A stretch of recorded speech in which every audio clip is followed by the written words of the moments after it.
네, 지난해 설에는 국내 코로나 상황이 심각하지 않았습니다. 하지만 이번 설에는 지난 추석에 비해서 5인 이상 사적 모임까지 금지가 됐습니다.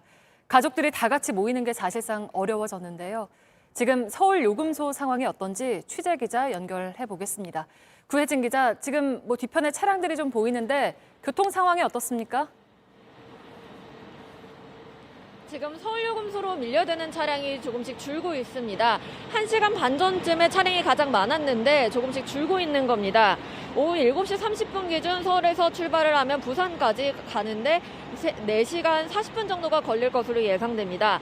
지난해 같은 날, 그러니까 설 연휴가 시작되기 전날 밤의 도로 상황을 보면 서울 방향과 서울에서 나오는 방향 모두 차량이 많은 것을 볼 수 있습니다. 오늘은 차량이 조금 적었습니다. 오후 8시까지 서울을 빠져나간 차량은 37만 대쯤인데 지난해 같은 날 하루 48만 대가 빠져나갔습니다.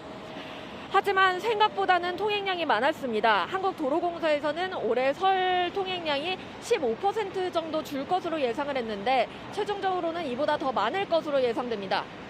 네, 열차나 비행기 타고 가는 시민들도 계실 텐데 기차역이나 공항 쪽 상황은 어땠습니까? 코로나 때문에 지난 한 해 열차를 이용하는 승객들이 많이 줄었습니다. 이번 설 연휴에 KTX를 예매한 분은 33만석 좌석이 판매가 됐는데요. 이게 어느 정도인지 설명을 해드리면요. 지난해 설에는 87만석 정도가 판매가 됐고요. 추석에도 47만석 정도가 예매가 됐는데 10만석 이상이 준 겁니다. 5인 이상 모임을 금지한다는 지침이 영향을 준 것으로 보입니다. 반면 공항은 북적였습니다.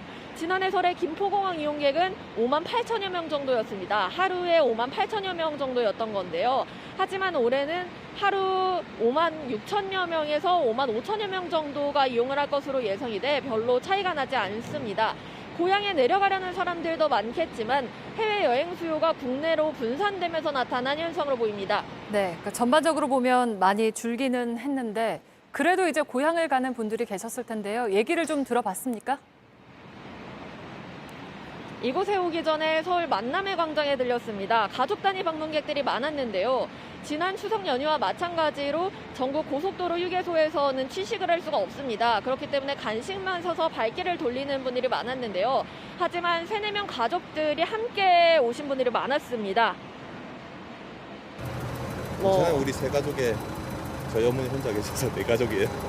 그러니까 다른 친구들은 오지 말아 있고 우리는 애가 아직 어려갖고 할머니가 보고 싶다 해가지고 오라 했어요.